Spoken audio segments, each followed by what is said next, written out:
This clip is shot by my wife on our vacation camera, Sony a6500, and I think it has a pancake lens on it, 24 millimeter, 28 millimeter, something like that. I bought it off of Craigslist for $100. The white balance is off. It's exposed too much to the right, and there's literally nobody holding a silk to block out the sun that's directly hitting our guy. You can see the shadow on the right side of his nose. All in all, I wanted to pick something that was challenging because I know most of you out there are probably working with something that's not easy to create magic with. So what you're going to witness here is going to give you the permission and help you out in those situations, how to go about it and get the most out of your footage. Let's get going. So the first pro tip when working with 8-bit log footage is you never want to use qualifiers. So forget about this tab. We're not going to be in there doing anything. So now the challenge is, if you don't use qualifiers, then how do you select and isolate your skin and get it in the right ballpark? Well, that's where this video is going to blow your mind, and the techniques that I'm going to be using, I know for a fact that you haven't seen anywhere else. So let's start off with our node tree. First node is going to be reserved for noise reduction because there's some inherent noise that you get with the S-Log footage, especially with 8-bit. So we're going to leave that there.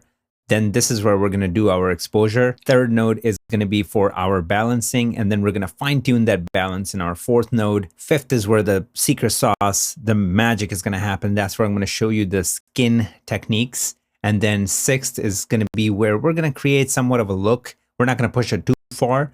And then we're going to create our vignette just to pop our dude out. Then I'm going to right click right here and do outside node to pull everything else around him down. Then we're going to do our global adjustment, just the final fine tune. And if we want to take it in a certain direction, that's all going to happen in node 9. Then we're going to do some sharpening. And finally, we're going to finish it off with my favorite part of every grade, which is adding tons of grain. We're going to do that there to make it look like film. Let's start with our second node. And what I'm going to do is I'm going to be using my panel. So don't freak out because everything is going to be magnified. Plus, I'm going to commentate over what I'm doing so you guys will not miss out anything. Let's start with our contrast. But before I even do that, see how the image is sitting to the right, like it's sort of overexposed. So let's bring all that down. I'm going to use my offset to do that. So I'm going to start pulling that down, maybe around somewhere around here. I'm going to leave it there. Now I'm ready to do my contrast. So I'm going to go ahead and start adding some contrast. Maybe something like that is fine. And now what I want to do is I want to raise my gamma because I want more information on our dude. And then I'm going to bring my gain down so I have everything in the background all nice and filled with detail. So we can just do a lot with and later on. Then I'm going to bring my lift down and I'm going to raise my gamma up, lift down a little bit more, and then gain down to somewhat around here. I think that is not too bad. So I'm going to leave that there. Then I'm going to go into my third node where we're going to do our balance. And before we even start doing our balancing, let's just give it some saturation so we can start seeing what needs to happen to get this in the right ballpark. So I'm going to park my saturation around 79, 80-ish, okay? Now look at where the image is sitting. I mean, if we learn anything from understanding scopes, this is out of whack. We got to fix that. Like, look at the blue channel. It's just going crazy. So I'm going to start off with my offset to just kind of bring everything back in. And then even if I do before and after, I see that a lot of that information started to come in. Now I'm going to go into my gamma and I'm going to just like kind of go crazy. I want to bring a lot of this information back. So I'm going to go up like this. And you might be like, dude, what are you doing? You just did the complete opposite. Or we're going to balance it out with our lift. So like, watch what happens. Boom, easy. Okay, so now we're back, but we have a much more balanced image. Just keep your eye right here and I'm going to disable it and look where everything was to where everything is. So, I mean, this is a much, much, much better image, something that we can work with. And then what I want to do is I'm going to bring my lift down a little bit and I'm going to raise my gamma up just to kind of keep some information in our dude, like something like that. That's not bad. And then what I want to do is take my gain and bring it down just ever so slightly, like something like that. And I'm just going to add some warmth. Even something like that, that's fine. Now I'm going to go to my next node, and what I'm going to do is I'm going to grab my log wheels and I'm going to push everything down just to get a good solid black point. And now I'm going to level it out a little bit, not too much. Something like that, and then keep it somewhere around here. Now what I want to do is I'm going to go under my primaries bars and I'm going to go in here and turn my Luma mix to 0. And let's just start looking at this image. And now what I want to do is pull some of this magenta out of him and overall image and start creating somewhat of a look, like just a very conservative look. So watch what I'm going to do. So basically I'm in my gamma. I'm just pulling my red channel down just ever so slightly. Then I'm going to do the same thing to blue. I'm going to pull it down to start adding this nice color contrast. Then I'm going to go under my lift and I'm going to add some magenta into the shadows. And that starts to give us pretty nice skin tones. And then I'm going to go into my gain and I'm going to give him some life into his skin by adding more red and then pulling blue down, but not too much. I don't want to push it at this stage too much. So I'm going to go back into my gamma. And I'm gonna bring my red down, raise my blue up a little bit. This right here is looking pretty good, okay, for what I'm going for. So this is good. This is a good stylized image. What I'm gonna do is I'm gonna go under my log and I'm gonna lift it up a little bit, leave it somewhere around here. And another thing that I'm gonna do, I'm gonna control the range in my log wheels, okay? And range is right here. So I wanna tell it how much I want to affect the image, basically where I want it to grab the black points. So I don't want to affect too much of his face. I want to grab it from here. Now I'm restricting that black point, like where it's trying to grab it. So this is looking good. Let's see if there's anything else we want to do. Let's go back into our primaries and let me see.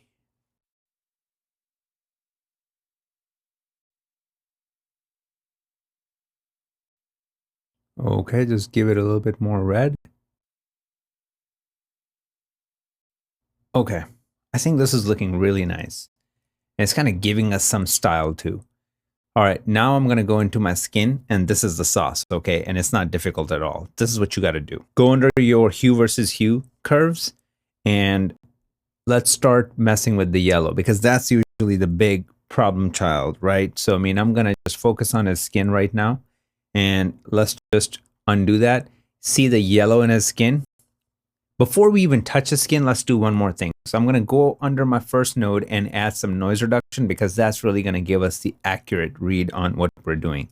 So I'm going to click right here and I'm going to choose 4.8. And then I'm going to break this chain and I'm going to go under just my chroma and type in 6.8. And now if I do before and after, you're already seeing how it's blending everything in, then just this blotch that's happening. Like look at all this blotchiness because of the 8-bit image. And then look how it's blending everything in. Now when we affect the skin, it's going to be much better, more accurate. So I'm going to reset this node and then go back in to my hue versus hue curves. I'm going to grab my yellow and I'm going to start raising it and just look what it does. So just look, it took out all that gunky yellow that you get from Sony and it put his skin where it's supposed to be. And then I'm going to take my red and probably not mess with it too much, maybe keep it somewhere around here and then raise my yellow up even more. Then I'm going to go under saturation and I'm going to crank it up a little bit, right? Because same thing, like I just want to give it some juice. Always do a lot and then come down and park it where you think it looks good. So I think this looks really natural and good. I'm going to go under hue versus luminance and I'm going to bring this down. And what this does is that gives his skin some depth. So it makes the colors more saturated and deep. So very important part of the equation, okay? So now if I pull back, and even if we look at his hand, let's do before. Look at the gunk, this yellow throughout his hand, and then after. And if I pull out, just look how clean this look. And obviously we're not done with the look. There's going to be so many more things that we're going to be doing. But this is an amazing start, okay, to where the skin should be. I'm going to go in my look node, and I only want to do a few things. So first thing that I'm going to do, I want to take the edge off the entire image, and I'm going to do that by going into my color boost and pulling this down just ever so slightly. So maybe just something like that. So just look at it, okay? Barely noticeable, right? So I'm going to make it full screen. I'm going to do, this is before, this is after. Before, after, barely noticeable, right? That's okay. We just wanted to do a touch. And maybe I can show you the difference. So I'm going to go really extreme and then come back and then leave it somewhere around here. And what I want to do next is this, okay? I'm going to go back into my curves, hue versus hue. And this time, you see this top part, it's blue. I want to bring it into this world. So the way I'm going to do that is I'm going to go into my hue versus hue and then just look what happens up here, okay? And I'm not going to overdo it. I'm going to park it somewhere around here. Just look at it. So now we created this really nice Michael Bay-esque look. Now I'm going to go under hue versus saturation and I'm going to pull these three down, okay? Because overall, I just want to take the sting off the background, and that's going to give it the film look that we're going for. Look how much it cleans everything up. So that's really helping us out. And then I want to go under my hue versus luminance. And again, I want to grab these three and I want to pull them down to give the background some depth. And it cleaned up the image quite a bit, right? Now, if I just take these two nodes and turn them on and off, like look at how far we've come. And look at where the skin tones are. It's looking great. Now I'm going to go in here, go into my window. And I'm going to create a circular window. Let's make it small so we can really control what our window to look like. I'm going to make it pretty big. I'm going to make it pretty wide. I'm going to put it right here and then I'm going to tilt it, something like that. Okay, that's what I want. And then I'm going to go here and I'm going to soften it up to about 23-ish. Got it? Now what I want to do is I want to reverse it. Okay, so I'm going to affect the outside first. I'm going to go into my curves. I'm going to make sure that editable splines is off. So it's checked off. And now I'm just going to go and I'm going to grab it from somewhere around here and pull it down.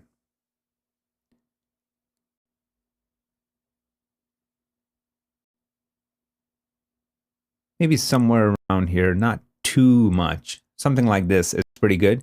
We're getting way more detail now. Then I'm going to go, which is the outside node. So I'm grabbing the opposite now. This is where I'm going to click on these three dots and I'm going to say, hey, turn on editable splines. And now just watch this. I'm going to grab this and I'm going to raise it. And now just look how much it pops our dude out.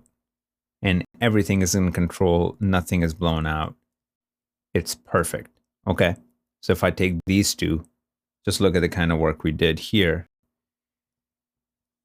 So, I mean, I'm pretty happy to where we're at right now. And then what's going to happen here is I'm going to go back into my primaries bars. I'm going to turn this off. And this is where we're going to create somewhat of a look. And we're going to just play around this time. Okay. So I'm going to go under my gamma and I'm going to bring it down just to kind of give it the little Joker-esque look, like the perfect teal and orange action. And I'm going to leave that there. I'm going to go into my gain and I'm going to raise my reds a little bit. And then I'm going to bring my yellows down, just like really Michael Bay it up. And now if I do before and after, look how cool it looks. And I'm going to go into my lift and I'm going to add some magenta just to keep the skin where I want it. So maybe something like that. And then I'm just going to try to raise my blacks a little bit. So, I mean, this is obviously a stylized look, but I think it looks pretty cool. And one thing that I want to do is I'm going to go in here. I'm going to create a grad window. And I'm just going to do this. And I'm going to say this. I'm going to Shift H it so you guys can see what's happening. So basically I'm saying, hey, affect everything on this side. Don't affect anything on that side. So then we have our pretty good looking sky, because like, see, this is just kind of giving away our gag. It doesn't look right. And then this is just perfect. It's only affecting everything on his skin and not anything over there. So let's go back to our hero frame. That is looking perfect. Okay. Now I'm going to go in here. I'm going to go into my sharpening and I'm going to subtract the blur, meaning adding sharpening. And look how much of a difference it makes. I'm going to go into my grain. And then this is going to be the final touch. We're going to give it the 35mm 400T. I'm going to bring up the strength quite a bit. And I'm going to take the size and just crank it so it's noticeable. And if I punch in, you guys can see it. I'm going to turn it off. Just look right here, turn it back on, turn it off, back on. And then if we play it through, look how cool it looks. I mean, just look at this. Is Sony a6500. If I do before and after here, I mean, come on. So if, let's just say, we think that this got a bit too warm, we can just fix that in here. I can go back into my primaries bars and I can just go into my gain and bring back some of that blue back. Like if I go before and then after, so that's evening it out a little bit. And then I can try giving it more red or bring it down just a touch, something like that. So one last thing that I'm going to do is I'm just not loving this dingy yellowish thing over there. So I'm going to move this up. That's my look node. I'm going to create a parallel node. And in here, I'm just going to use my highlights and try to get that out. So just look what I'm doing. I'm trying to, and now if I do before and after, maybe something like that. So let's see. Yeah, like look at this. If I do before and after, it just takes the sting out quite a bit. So I think this is our final look. I'm going to turn all these off and let's go one by one and see where we started and where we ended up. Let's do this. So I'm going to move this down a little bit to keep it clean. First, we started with our contrast and exposure. Then we did our primary balance. Then we fine-tuned our balance and we went ahead and started working on the skin, got everything dialed in. And then in this node, we leveled everything out. We took the sting off the entire image because it was just a bit too saturated. And then we blended the top to the bottom here. And then I went ahead and took care of this area right here, which was just like really a sore thumb in this entire image. So took care of that. Then we started creating some vignettes to pop everything around him down and then pop him out. And in our final adjustment, we just created a little bit of a look. And then finally, these three nodes that bring everything home, which is our sharpening, our grain, and our noise reduction. And that is our final look. And this is how you create the perfect skin tones with Sony S-Log 8-bit footage.